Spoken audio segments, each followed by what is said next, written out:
بسم اللہ الرحمن الرحیم۔ دنیا میں جو لوگ پہلے آئے تھے انہوں نے اللہ تعالیٰ کا اور اس کے رسولوں کا کہنا نہیں مانا۔ ان کا انجام دنیا میں بھی خراب ہوا اور مرنے کے بعد بھی دوزخ میں جائیں گے۔ اور وہ لوگ جنہوں نے اچھے کام کیے، اللہ تعالیٰ اور اس کے رسول کا کہنا مانا، وہ اس دنیا میں بھی کامیاب ہوئے اور مرنے کے بعد بھی ان کو جنت ملے گی۔ اللہ تعالی دوستو اور میرے دینی بھائیوں، قرآن مجید کا مقصد معلوم ہونے کے بعد تمہارے دل میں یہ خیال آتا ہوگا کہ اللہ تعالیٰ کون ہے۔ اس کی ذات کا سمجھنا تو عقل کا کام نہیں ہے۔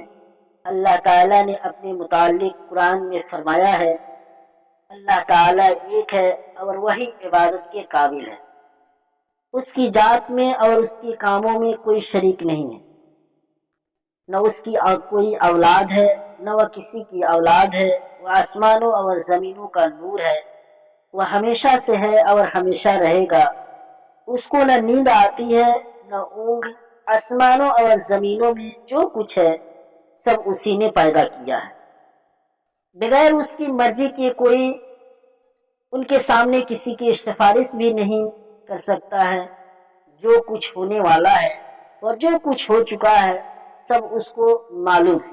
آسمانوں اور زمین میں کوئی چیز ایسی نہیں ہے جو اس کے علم میں نہ ہو۔ وہ اس کا انتظام کرنے سے تھکتا نہیں۔ آسمانوں اور زمین میں جو چیز ہے وہ اس کی تعریف اور پاکی بیان کرتی ہے۔ وہی پیدا کرتا ہے، وہی موت دیتا ہے، وہی موت کے بعد قیامت کے دن پھر زندہ کرے گا۔ اللہ سب کچھ کر سکتا ہے، اس کے مرضی کے بغیر کوئی کچھ نہیں کر سکتا۔ جہاں کہیں ہم ہوتے ہیں وہ ہمارے ساتھ ہوتا ہے۔ وہ ہمارے دلوں کی بات بھی جانتا ہے۔ وہی سب کو رزق دیتا ہے، جس کو چاہے تھوڑا دے، جسے چاہے بے حساب دے۔ اس کے اختیار میں ہے، جسے چاہے سلطنت دے دے، جس کی چاہے سلطنت چھین لے، جسے چاہے عزت دے، جسے چاہے ذلت دے۔ دین و دنیا کی سب بھلائیاں اسی کے ہاتھ میں ہیں۔ وہی اولاد دیتا ہے، جسے چاہے بیٹے دے اور جسے چاہے بیٹیاں دے، جسے چاہے دونوں اور جسے چاہے کچھ نہ دے۔ وہ کسی کو بھلائی دینا چاہے تو کوئی اس کو بدل نہیں سکتا، اور جو تکلیف کا مستحق ہوتا ہے اسے بدلنے والا بھی کوئی نہیں ہو سکتا۔ اسی نے آسمان، سورج، چاند، تارے، زمین اور ان کے درمیان جو کچھ ہے سب کو ہماری خدمت پر لگا دیا ہے۔ اسی نے ہماری اچھی اچھی صورتیں بنا دی۔ اس نے ہم کو اس لیے پیدا کیا کہ اس کی عبادت اور فرمانبرداری کریں۔ اس نے حضرت محمد صلی اللہ علیہ وسلم کو اپنا آخری نبی بنا کر بھیجا اور حضرت محمد صلی اللہ علیہ وسلم پر اپنا آخری کلام قرآن مجید نازل فرمایا کہ میں اس کی حفاظت کروں گا۔ ہم کو بتایا ہے کہ ہم خود بھی قرآن مجید پڑھتے رہیں اور دوسرے لوگوں کو بھی سمجھاتے رہیں۔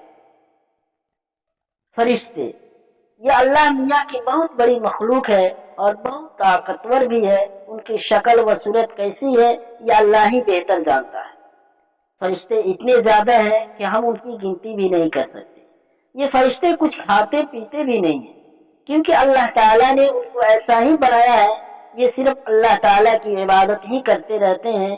لاکھوں فرشتے اس طرح عبادت کرتے رہتے ہیں جس طرح نماز میں کھڑے رہتے ہیں، اور قیامت تک اسی طرح کھڑے کھڑے اللہ تعالیٰ کی تعریف بیان کرتے رہیں گے۔ اسی طرح رکوع اور سجدے میں لاکھوں تعریفیں کرتے رہتے ہیں۔ اللہ میاں فرشتوں کے ذریعے دنیا کے مختلف کام لیتے رہتے ہیں۔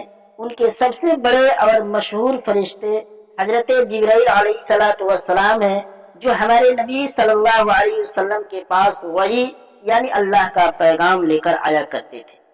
جب اللہ تعالیٰ کا بندہ اکیلا یا جمع ہو کر اللہ کی عبادت کرتے ہیں تو اللہ کے فرشتے بھی ان کے گرد جمع ہو جایا کرتے ہیں اور ان کی مغفرت کے لیے اللہ تعالیٰ سے دعا کرتے ہیں۔ وآخری دعا الحمدللہ رب العالمین۔ آج کی ویڈیو بس یہیں تک، پھر کل ملوں گا انشاءاللہ۔ جب تک کہ دعا خیر کریں۔ اللہ تعالیٰ آپ تمام بھائیوں کو حفاظت فرمائے۔ اللہ تبارک و تعالیٰ